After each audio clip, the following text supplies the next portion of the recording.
Welcome to Hope to Home, the podcast where hope meets action. I'm Nick, and I'm here with my co-host John. Together, we're shining a light on the stories of resilience and courage from those facing homelessness. Each episode, we break down barriers, spark conversations, and explore how, as a community, we can make a real difference. It's all about understanding and hope, bringing people together to create lasting change. So join us as we journey from hope to home, one conversation at a time. In part one of David's story, we embarked on an unusual on-the-road podcast journey to uncover stories of resilience and courage amidst homelessness. From a lakeside home to the streets, David has shared his personal 8-year struggle with homelessness, his unexpected encounter with the Mexican cartel, and the fight against addiction. As we navigate through pit count, looking for the homeless population, we shed light on the challenge faced by homeless individuals, and we emphasized the power and hope of the community. Join us as we listen to part 2 of David's story, where he has left off that he had a gun pointed at him by a man who owned the house that he was staying in. And thinking I might get shot if I don't come clean about something. So Sure. I spilled the beans about everything. I said, sorry, sir. I said, I'm homeless. I said, I was just trying to get out of the elements. I said, if you want me to leave, I'll just grab my stuff. Give me 15 minutes and you'll never hear from me again. Just don't call the cops. Okay. And he looked at me and he said, no, you're okay. Just stay out of the house. So he lets me stay there for 2 more weeks. Okay. And he told me that he's a pastor or I think either a pastor or a priest, one of the two. His name is Michael. And he let me stay there and stay out of the elements. And then while I'm in that spot, I have people coming in getting me high all the time. Okay. And like, there was a voice in the back of my head. All right. And it kept telling me, stop staying at that and stop staying at the shack and go stay at Skidmore. Okay. And it was like somebody was poking me with a stick. Like it was starting to get annoying. And so you stayed right here somehow, is that right? And no. I had friends that stayed here. Okay, all right. But I left the shack and I went to Skidmore Park. Mm-hmm. And I was sleeping on the picnic table underneath the lean-to. And I slept there for probably about a week and a half.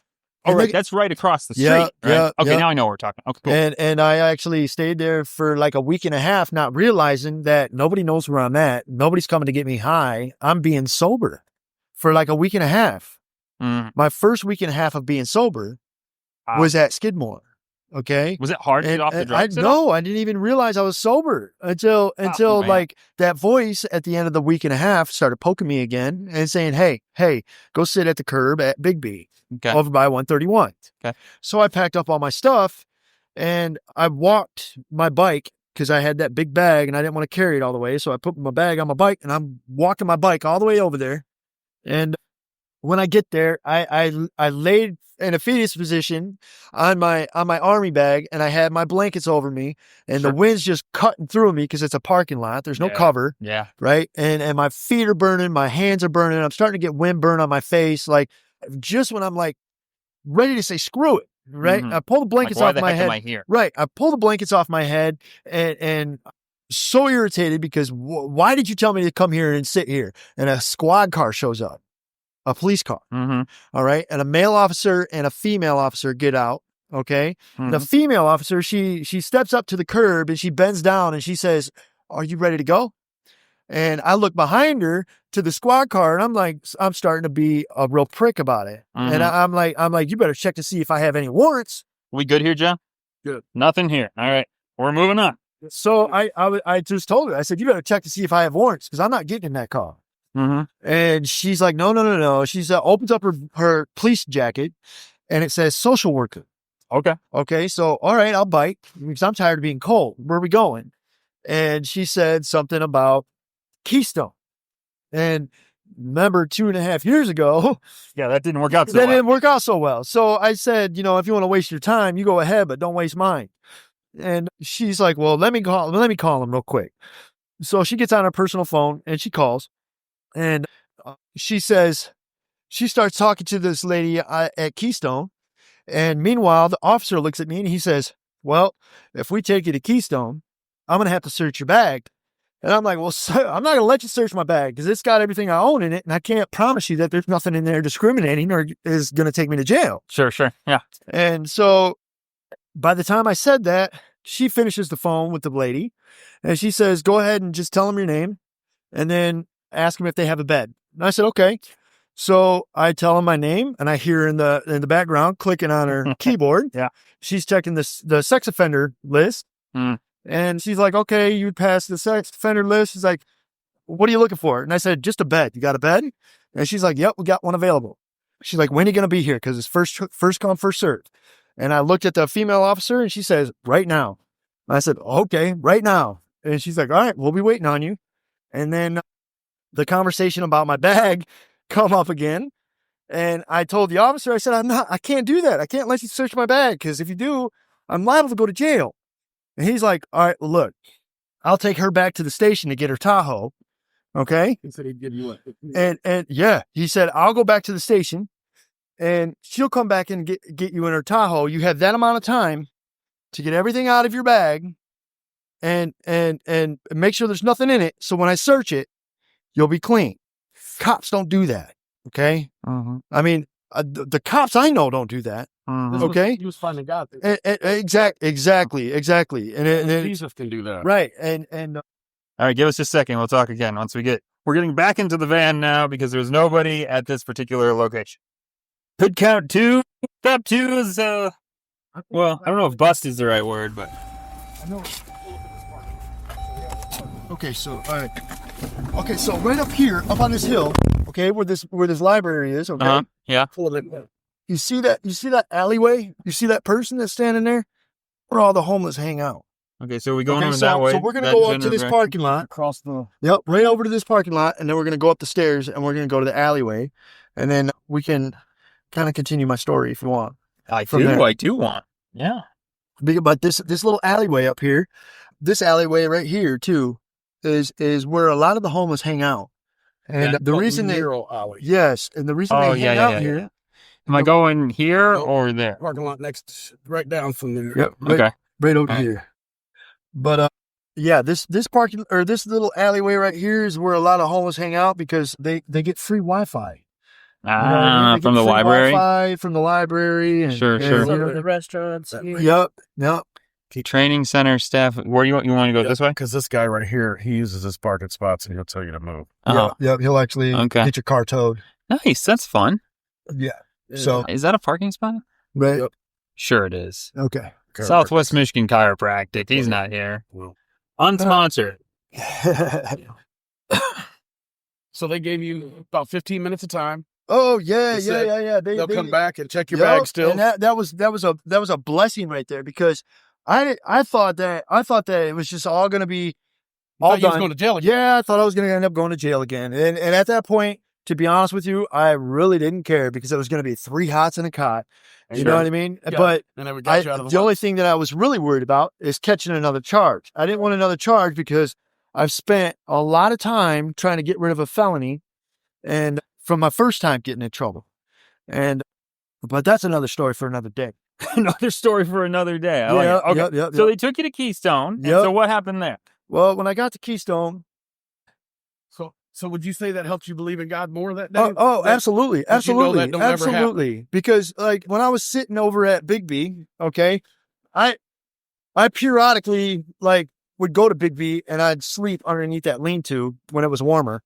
And every morning, the guy who runs the Big B, to let John talk here with him and you and I'll talk over here.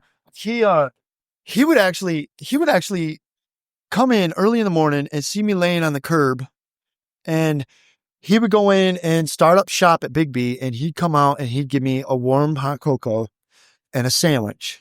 And every morning he saw me, the one over on 131. Okay. Right. And he would always show compassion. You know what I mean? Yeah. And it was amazing to me. It's like God put somebody in your life at a particular moment. Right. Like the police officers. And it's just weird because at that point, when I was staying at Big B, periodically, I had no faith. But when that voice came back to me, he said, "Hey, go sit at the curb at Big B. Sure. Go do it. Go sit at that curb." So I went and sat at the curb, and that's how I ended up at Keystone. And, it's just really, it's really amazing to me how God works. It really is. But I made it to Keystone, and I started doing all the steps that they wanted me to do there to get housing. And this whole time I'm doing all this work and figuring it all out, I didn't realize that I'm still sober. And my sobriety was getting stronger. And then I started going to church more. And then I met this guy named Logan. Okay. He works there at Keystone, and he is a teacher. He's a teacher of the Bible. And Okay. but he's a teacher of the Bible, and something happened between a tenant at Keystone, and he was a friend of mine. And while I'm sitting there, he comes over and he sits down next to me, and he's got tears in his eyes. And this is when my faith got way huge. Like I really started to get a good grasp on my faith, because my friend that showed up and sat down next to me, going back to him. He was in tears so bad. And I looked to him and I said, dude, what's going on? What's the matter? And he's like, man, I'm at my breaking point, bro. I can't take it no more. He says, I'm ready to give up. He's like, this it's too much. It's too much for me. And all of a sudden I just turned to him and I start speaking to him like, I can't even explain it. I can't explain it, because like most of the words that were coming out of my mouth is something that I wouldn't have said, because So they were real words. They just weren't. You were like, I don't know any of this I don't stuff. even think they were my words, to be honest with all you. right. Because like, I didn't have any faith with God. I didn't have no faith with God. I've given up on God. Okay. But for some reason, when I sat there next to him, and I have a little bit of grasp of my faith. Okay. So I'm starting to believe, because of the whole, the voice in my head telling me to go sit. And everything that happened. Everything started happening all at once. And I'm starting to get a good grasp on my faith, but my faith is still questionable. That's why I was going to church, to try to get answers. Sure. And when my buddy sat down next to me, something happened. I can't explain it. Like I really can't explain it, because I started telling him, don't give up on your faith. You know what I mean? Like you still have to have faith that everything's going to happen, because God provides. God does this. God does that. And I'm speaking in words that I didn't feel I believed. Sure. You get what I'm saying? Yeah. So by the end of the conversation, we're both in tears, right? And my friend Logan came out, sat down, and he's the one who teaches the Bible. And I thought I was in trouble, because I'm talking about faith in a place that you're not supposed to talk about faith.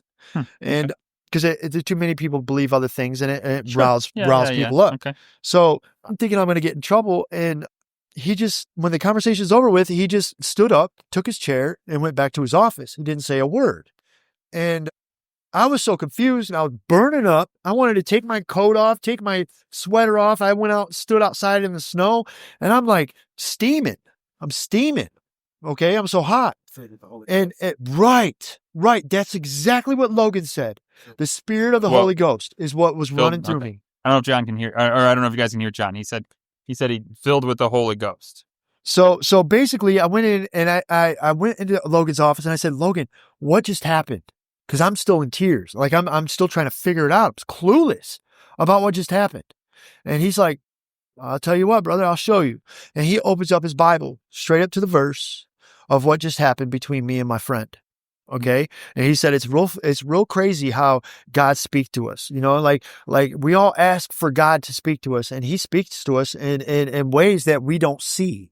Like, for instance, the birds flying through the sky right now. God could be speaking to us in a way right now, just from them birds flying through the sky. He said, a lot of times God uses others to speak to us. Like for in other words, like God was probably speaking through me to him to try to calm him down and make it so he's not at his breaking point, because he was bad. He was at a spot right now, right then at that point where I thought he was just going to give up. And I didn't want to see that happen, because he was a friend. And let's get back in. Let's pause for a second and get back, man.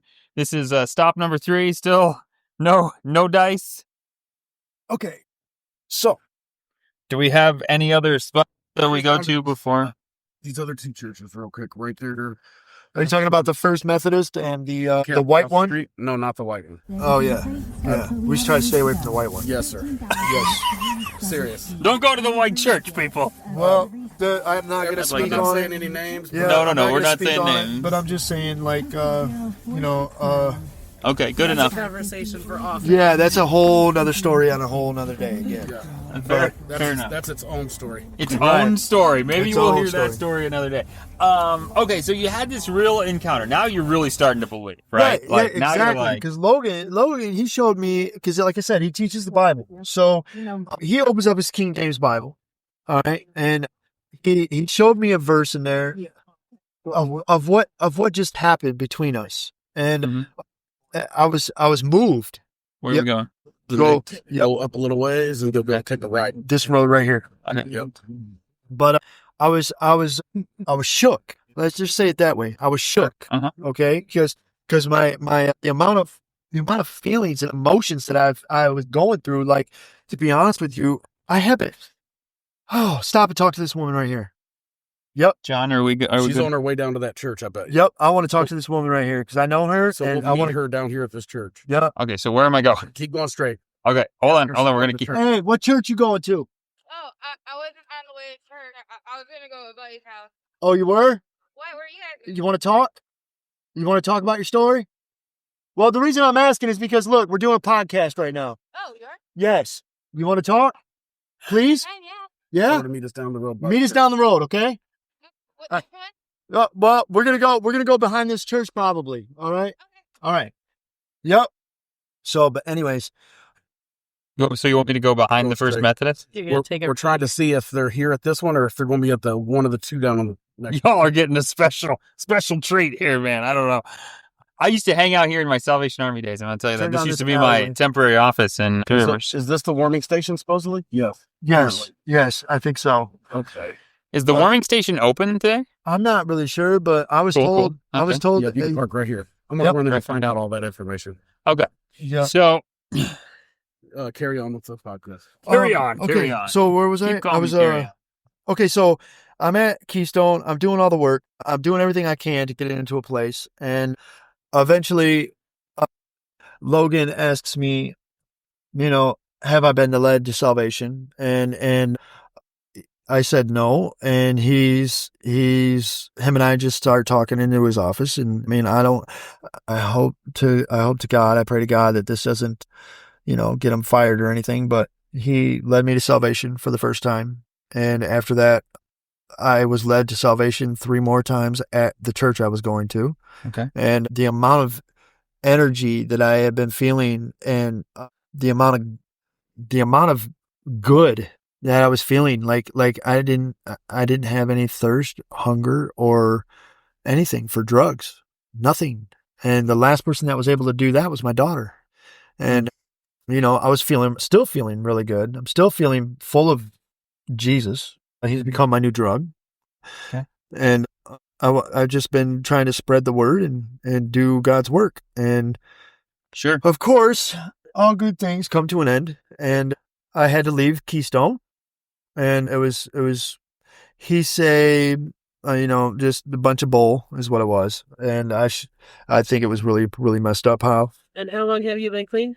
I've been clean now for, let me see, it would be 60, I think it's like 65 or 66. I'm not really sure. It was a week and a half prior to Thanksgiving before I went to Keystone. Okay. So I don't know exactly. And I showed up at Keystone the day before Thanksgiving. So Yeah, it has been a while because I. kept yeah, looking so on the card. I'm thinking it's been a while. It's been a minute. Okay. So did did that just happen with Keystone? Are we talking about the same? Are we like just how long ago was that? This was just recently. Like when I what's left just recent? when I left Keystone. This was A week just ago, recently. a Yeah, month no, ago? like 2-3 days ago. Okay, so we're up to date now. Yes, we're So- up to date now. And so now you had to leave Keystone. When you left, did you have any idea where you were going? I had a few ideas, but how I was going to get there, I had no clue. I had already called the mission over in Kalamazoo.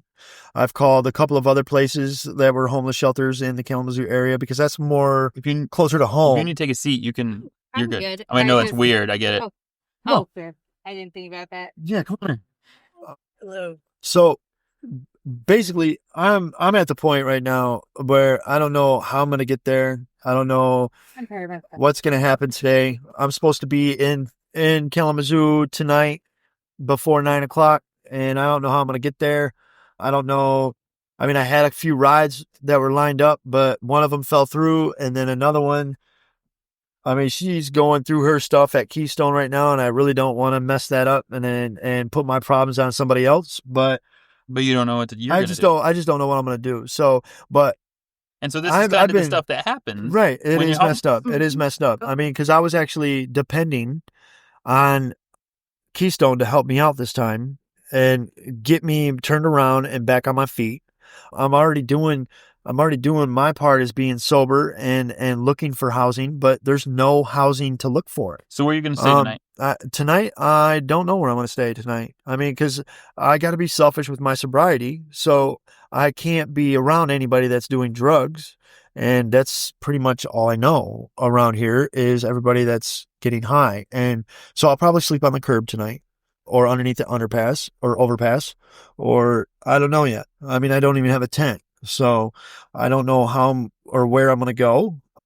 It's kind of stressful, but like I said, my faith is so strong. I'm walking with Jesus, and I know He's going to keep me warm. I know God will provide. So, I thank you for your story. Okay, because I feel like we're almost to the point to where we've made it. I do want to ask you a couple questions. Okay. One, you mentioned your daughter. Yes. How old is your daughter? 24. 24. Do you have any contact with her? I don't know where she's at. I don't even know what she looks like. Okay, so you've never met her. Oh, I've met her. But it was so long ago. Right, well, it was 2015 when I met her. Okay, so 10 years, yeah. So that's a long time. Yeah. So, okay. But I was only able to spend about 5 good months with her. And in her entire life, or just then? In her and my entire life. Yeah. So, like, it was a really bad situation, abusive in front of my daughter, and I don't touch my baby mama that way. I expect her not to touch me that way, but she couldn't help herself. She was dealing with an addiction herself with alcohol, and it just spiraled out of control. And then the court said that I couldn't be there for the sake of the children, and so I had to leave. And you know, was fighting or whatever. Yeah, man, it was like it was really bad. It was really bad. So that's it happens a lot more than people think. So is there anything else you want to tell the podcast before we close with your I mean, honestly, to be real with you, this is only the most recent time I was homeless. Okay. How old were you when you were first homeless? Oh, dude, I would have to say at least 23, 24, somewhere around in there. 23, 24. Sorry, my bad. No, you're fine. And was drugs involved then, or you wasn't on drugs? No, actually, no drugs were involved. To be honest with you, it was just a really bad time in my life. I didn't have any faith. You know what I mean? And I didn't have a job. I didn't have no direction. And it's happened over and over and over again in my life because I didn't have a father. Did you have a father in your life growing up? I mean, yeah, of course. But when he died, went out the window. I mean, I don't know if I think it was a combination because, like, my family, I had a lot of members of my family all die within like a couple of months back to back in the same year. So, like, when all holidays and everything else, they all ended, I mean, the first Thanksgiving I spent by myself. I mean, I kind of brushed it off because, okay, cool. I didn't have to cook, and then Christmas came along, and then that hit me pretty hard. And then, New Year's came, and then I started realizing, wow, man, I mean, I'm alone, I'm really alone. So, that kind of drove me to a relapse, So, yeah, I always turn to drugs when I'm feeling a certain level of depression or no direction in my life and nowhere to turn, nobody to talk to. And it just makes it easier to cope when you're using drugs. So being an addict my whole life, it's real easy to turn to because it's always been a true friend, if you will. You know what I mean? It's always been not a helpful friend, but it's at least always been there. Exactly. He's always been there. It's always been there. And so, it's been real easy to turn to. And that's why, statistically, okay, meth is one of the hardest drugs to recover from. And the turnaround rate is terrible for meth. And So one final question, one final thing. It's not really a question. It's more of a thing I hope you maybe can give to people who are listening. Trying to find insight. Yep. Is there any message of hope, just real short, that you can give those who might be going through homelessness that might be listening? Please do not give up on your faith like I did. Okay. If you have a little bit of faith, it goes a long way. Okay. Like honestly, when I started getting a grasp on my faith and started to believe a little bit more and then was led to salvation, I'm talking blessings on top of blessings on top of blessings on top of blessings were happening, and they still happen to this day. And like homeless, I don't have anything to call my own except for the clothes on my back. But I'm telling you right now, I feel like the richest man in the world. And I'm telling you right now, Jesus is walking with me hard. So I'm gonna die hard. Okay, I'm gonna die hard is what I'm gonna do, and it's all because I believe that Jesus is keeping me warm. I believe Jesus is keeping me safe. I believe. So don't give up on your faith, and the blessings will come. They will come. David, this has been a crazy impromptu day. This was not scheduled today at all. We were supposed to have a conversation about pit count, and I found David in front of my parking lot, which I think I said in the beginning, which I would say is definitely a God thing. I can't thank you enough for your story, man. No problem. I got more for you, too. All right. Another day, another dollar. We'll do it another day, man, for sure. Absolutely. Thank you so much, sir. Yep. And that, friends, wraps up another episode of Hope to Home. We'd love to hear your thoughts or any questions you have about homelessness or anything we discussed today. If you have a service to offer or a personal story about homelessness, reach out. We'd love to feature you on a future episode. And most importantly, if you're listening right now and you are in the midst of your own struggle with homelessness and aren't sure where to turn, please don't hesitate to contact us. We'll do everything we can to help. For any of these, you can reach us at hopetohomecast@gmail.com or on Facebook at facebook.com/hopetohomecast. And be sure to join us right back here every other Friday for more inspiring conversations. Thanks for being with us, and remember, together, we can bring hope to home.